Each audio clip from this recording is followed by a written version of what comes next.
저는 올해로 딱 50살이 되는 여자입니다. 슬아의 딸이 하나 있어요. 25년 전에 저보다 6살이 많은 남편과 만나 결혼을 하고 외동딸을 하나 낳았고, 결혼한 지 11년 차가 되고 딸이 10살이 되던 해 남편을 사별했습니다.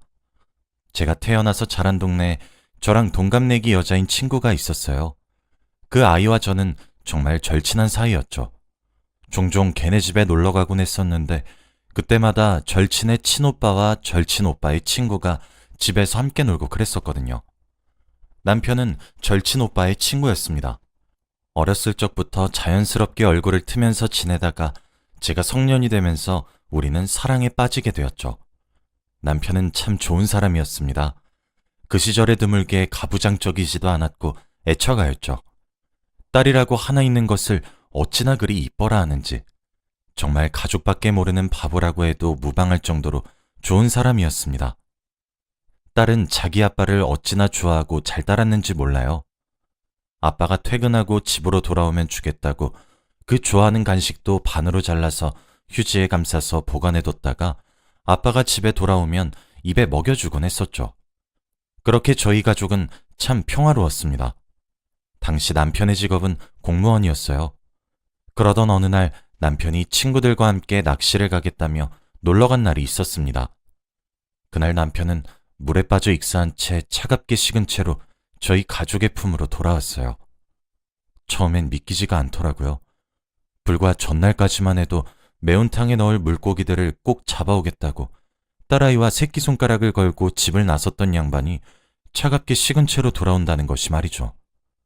그렇게 우리는 하루아침에 남편이자 아이의 아빠를 잃었습니다. 장례식을 치르는 동안 무슨 정신으로 살았는지 모르겠더라고요. 제 허리까지밖에 오지 않는 딸아이가 검은색 상복을 입은 모습을 보면서 얼마나 오열했는지 모릅니다. 기절과 정신 차림의 반복이 끝나고 남편을 보냈어요. 저와 남편은 태어났던 동네에서 쭉 계속해서 살아왔기 때문에 동네 사람들을 대부분 다 알고 있습니다. 그런데 큰일을 겪으신 분들은 공감하실 거예요.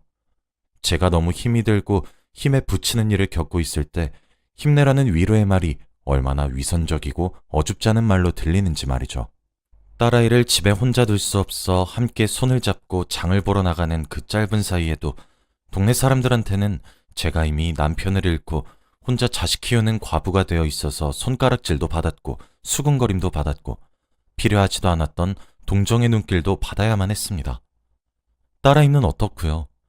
하루는 울면서 집으로 돌아왔는데 우는 이유를 아무리 물어도 도통 말해주질 않더라고요.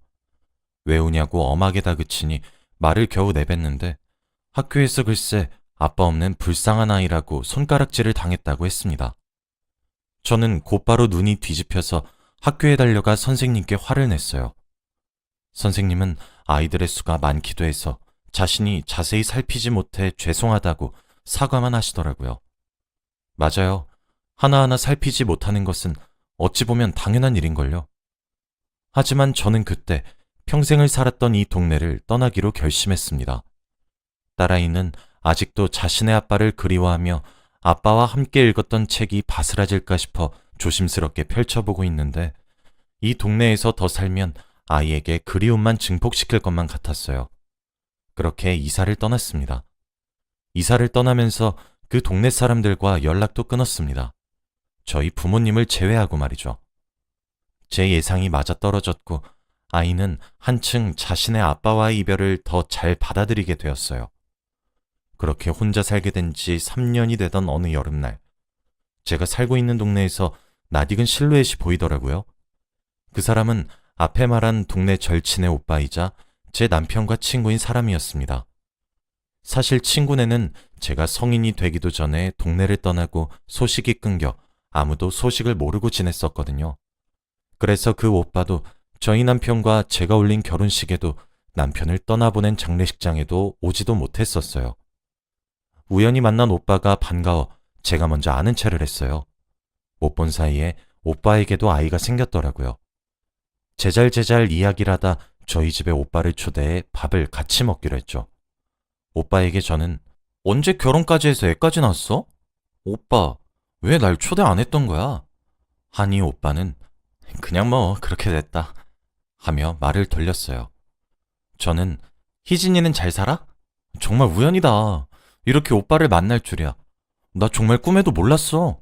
라고 친구의 안부를 물었죠. 그러다 듣게 되었습니다. 친구는 그 사이 결혼도 했고 이혼도 했대요. 그리고 우울증을 견디지 못하고 스스로 목숨을 끊었다고 하더라고요. 저는 이야기를 듣고 할 말을 잃었어요. 오빠는 그런 절 보고 너도 결혼했니? 아이가 몇 살이야? 라고 묻더군요. 저는 제 남편이 사실 오빠의 친한 친구였던 사실과 몇 년 전 낚시를 하러 가겠다고 하다가 불의의 사고로 물에 빠져 먼저 죽었던 사실 등등을 털어놓았습니다. 오빠는 저보고 너도 참 고생이 많았겠구나 하며 저를 안아서 토닥토닥 등을 두드려 주더라고요. 이때까지 제게 고생이 많았겠다고 하며 위로를 건넨 사람들은 아주 많았지만 다 위선으로 느껴졌었는데 남편의 절친이자 제 절친의 오빠인 사람이 제게 건네는 위로는 그 누구의 위로보다 더 마음에 와닿았습니다. 그러면서 사는 얘기를 한참 주고받았어요. 오빠도 딸아이를 하나 키우고 있었는데 제 딸아이와 같은 나이라는 것도 알게 되었고 얘기를 하다가 오빠에게 아내가 없다는 사실을 알게 되었죠. 딸을 혼자 키우고 있고 아까 말을 돌렸기 때문에 저는 스스로 괜한 걸 물어봤네. 이혼을 했을 줄은 몰랐는데 하고 넘겼어요. 오랜만에 만난 반가운 사람이었습니다. 이야기를 하는데 시간이 가는 줄도 모르겠더라고요. 오빠의 집 주소를 들었는데 저희 집과 골목 하나 정도 떨어져 있는 수준으로 너무 가까이 있더라고요. 저는 딸아이와 집을 나서는 오빠를 붙잡고 보자기를 꺼내 이것저것 통에 담아서 질끈 싸주며 반찬들을 쥐어주었습니다. 괜찮다고 사양하는 오빠에게 딸아이 먹으라고 주는 거야. 오빠만 먹으라고 주는 게 아니라 같이 먹어. 알았지? 하며 우스갯소리를 던지기도 했죠. 오빠를 배웅하는데 오빠의 딸아이가 아줌마, 저 내일 또 와서 친구랑 놀아도 돼요? 라고 하더라고요. 저는 언제 그렇게 많이 친해졌니? 내일뿐만 아니라 언제든지 놀러오렴 이라고 했습니다. 꼭 저와 희진이를 생각나게 하는 아이더군요. 예의 바르게 허리를 꾸벅 숙여 인사라고 떠나는 아이의 뒷모습이 어찌 그리 희진이랑 똑 닮았던지 정말 귀여웠습니다. 그때부터 본격적으로 왕래하기 시작했어요. 저는 남편의 몫에 연금을 타서 생활했기 때문에 집에서 아이를 보는 것이 여유로울 수 있었습니다. 아이가 학교를 가거나 하는 그런 남는 시간은 소일거리를 하기도 하면서요. 오빠는 매일 나가 돈을 벌어야 해서 아이를 혼자 두더라고요. 어차피 우리 딸아이도 좋아하니까 같이 지내게 하는 게 어떻겠냐 하는 제 말에 오빠도 그러자 했어요. 우리 딸아이도 오빠를 삼촌이라 부르며 잘 따르고 오빠네 딸아이도 제게 이모라고 부르며 잘 따랐거든요. 그렇게 10년의 시간이 흘렀습니다. 제게 또 다른 딸이 되어준 아이와 제 딸은 어느새 24살 어엿한 숙녀가 되어 대학교를 졸업하고 취업에 성공했어요. 두 딸은 어렸을 때부터 그렇게 서로 좋아 죽고 못 살더니 대학교도 같은 곳으로 진학해서 함께 지내더라고요. 정말 쌍둥이 반쪽처럼 말이에요. 둘을 보고 있으면 세상을 등지고 떠났다던 희진이가 참 많이 생각났습니다. 그러던 작년 겨울날이었어요. 그날따라 몸이 으슬으슬 춥고 떨리고 열도 나고 그러더라고요. 딸아이가 출근을 하면서도 제 걱정을 많이 했지만 괜찮다, 약을 먹으면 금방 괜찮아질 거다 하며 억지로 출근을 시켜줬습니다. 급하게 해열제도 복용하고 따뜻하게 몸을 데우면서 한숨 자야지 하고 깜빡 잠들었죠. 근데 눈을 떠보니 익숙한 제 방 천장이 아닌 새하얀 병원의 천장이 절 반기고 있더라고요. 꿈뻑꿈뻑 눈을 뜨며 상황을 판단하고 있는데 옆에 오빠가 앉아 있었습니다. 오빠를 부르니 이제 일어났어? 라고 하더라고요. 오빠에게 자초지종을 들으니 제가 고열에 시달리다가 집에서 그만 정신을 잃었다고 했습니다. 제 딸은 출근을 하면서 오빠에게 삼촌, 나중에 퇴근하고 저희 집 좀 가줘요. 엄마가 아파서 걱정이 돼서요. 오늘 퇴근이 늦을 것 같아서 라고 연락을 했다고 합니다. 마침 오빠는 그날 일찍 퇴근을 해서 저희 집을 왔는데 아무리 초인종을 누르고 문을 쿵쿵 두드리면서 제 이름을 불러도 인기척이 없자 딸아이에게 비밀번호를 물어서 누른 뒤에 들어와 보니 방에 제가 이불을 덮고 쓰러져 있었다고 하더라고요. 그 길로 병원으로 실려왔고 그 이후로 오빠가 제 옆을 지켰던 거였습니다. 병원에서는 몸이 너무 허약해졌고 검사도 이것저것 받아봐야 한다고 이틀 정도 입원을 권유했어요. 그 사이 오빠네 딸도 제 병문안을 왔더라고요. 제 딸아이가 오빠와 함께 제가 먹을 거리를 사러 갔고 오빠네 딸아이가 옆에서 제 말동무를 해줬는데 제게 그러더군요. 이모야, 이제 이모가 내 엄마도 같이 해주면 안 되나? 라고 말이에요. 처음엔 그 말에 너무 놀라서 마시던 물을 뿜었어요. 캣캣거리면서 뭐라는 거야 너? 하니까 아니 내가 우리 아빠를 좀 아는데 우리 아빠 아무리 봐도 이모야 엄청 좋아한다. 둘이 사랑하는 거 아니었나? 그냥 이모야 말고 내 엄마 해주면 안 돼? 라며 귀엽게 웃더라고요. 제가 어이없다는 듯이 뭘 보고 그렇게 느꼈어? 말도 안 되는 소리 하고 있어 정말 콩할 만한 게 하며 장난스럽게 머리를 쥐어박았죠. 그랬더니 아니야. 아니 우리 아빠 그렇게 횡설수설하고 소리 지르는 모습 내가 진짜 처음 봤다니까? 나 회사에서 아빠 전화 듣고 얼마나 놀랬는지 알아? 그니까 회사 마치자마자 부랴부랴 이모야 얼굴 보러 왔지. 난 진짜 이모야 뭐 깔딱깔딱 숨이라도 넘어가는 줄 알았다. 아까 간호사 언니한테 이모야 병실 어딘지 물어보면서 들었는데 아빠가 응급실에서 빨리 이모야 눈 뜨게 만들라고 난동도 피웠대. 내가 아팠을 때나 그러지. 우리 아빠가 어디 가서 그렇게 큰 소리 치면서 난동 피울 사람이야? 평소에도 말 몇 마디 하지도 않는데. 진짜 내가 보기엔 우리 아빠 이모야 좋아한대도? 이모야는 우리 아빠 어떤데? 그냥 둘이 결혼하면 안 돼? 라고 했습니다. 일단 그 자리에서는 쓸데없는 소리 할 건 빨리 가. 이모 피곤해. 하고 침대에 누웠어요. 그런데 오빠네 딸아이의 말이 믿기지 않더라고요. 오빠는 뼛속까지 경상도 남자라서 무뚝뚝하고 그래요. 평소에 말도 없고 점잖아요. 큰 소리도 잘 안 내요. 그런 사람이 제가 쓰러졌다고 큰 소리를 냈다니 어디 믿겨야 말이죠. 그러다 저는 진짜 잠에 빠져들었습니다. 선잠에 빠졌던 터라 소리가 들리긴 했었는데 아이들을 내보내는 오빠의 목소리도 들리더라고요. 아이들을 보내고 난 뒤 오빠가 제 머리를 살살 쓰다듬으면서 아프지 좀 마라. 아휴. 어렸을 때부터 몸에 힘도 없어가지고 비실비실 거리더니 아직도 이렇게 아프면 어떡해? 라고 혼잣말을 하더라고요. 그래서 제가 물어봤어요. 오빠에게 말이에요. 비몽사몽한 채로 오빠 나 좋아해? 남의 머리를 왜 이렇게 쓰다듬고 그래? 누가 보고 오해하면 어쩌려고? 라고 웅얼웅얼 거렸습니다. 그랬더니 글쎄 오빠가 제게 그러더군요. 누가 오해하면 어쩌긴 어째.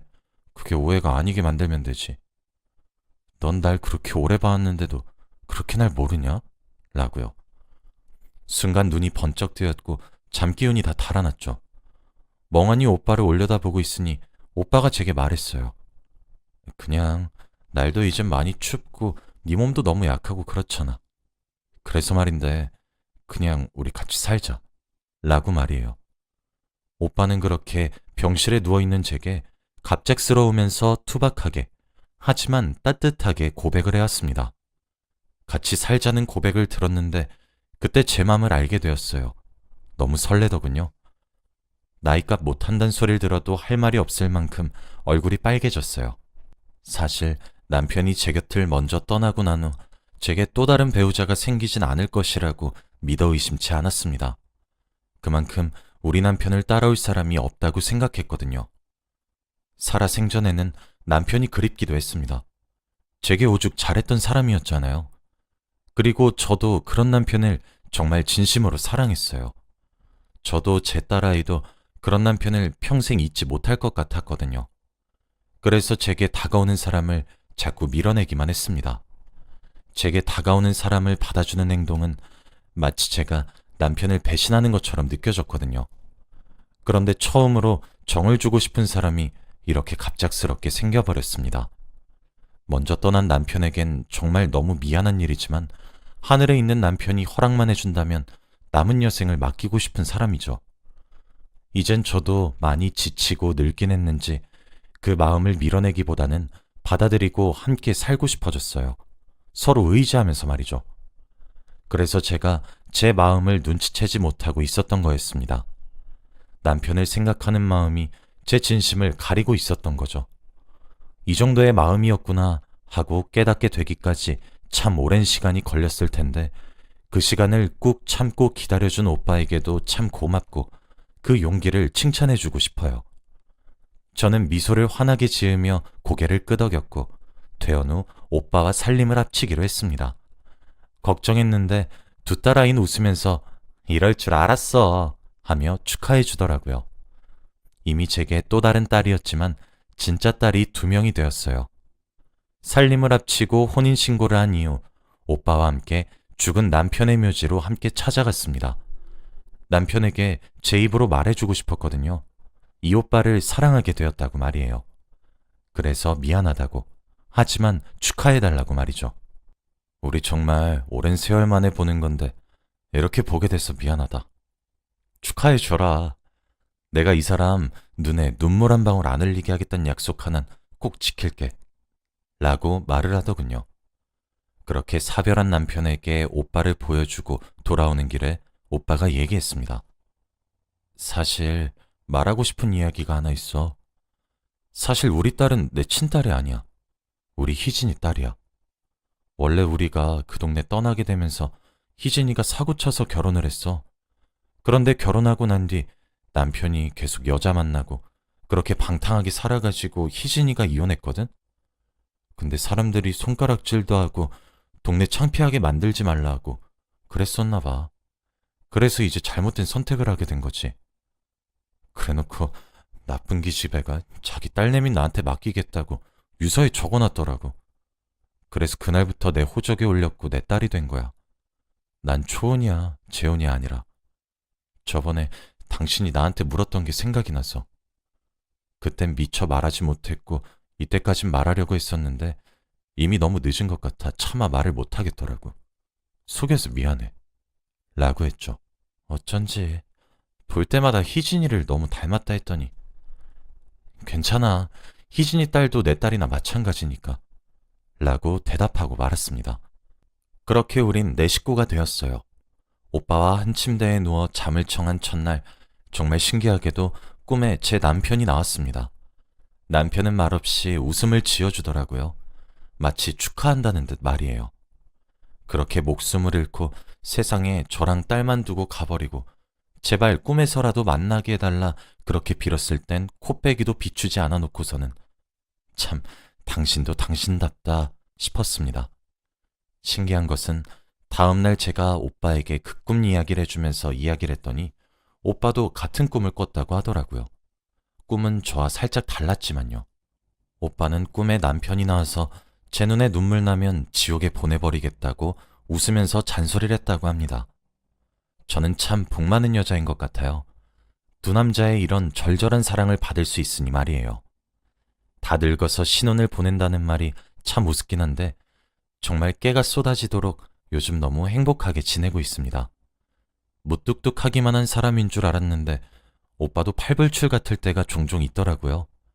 오죽하면 두 딸아이는 그런 모습을 보면 아휴 하며 한숨을 내쉬고 방에 쏙 들어가 버립니다.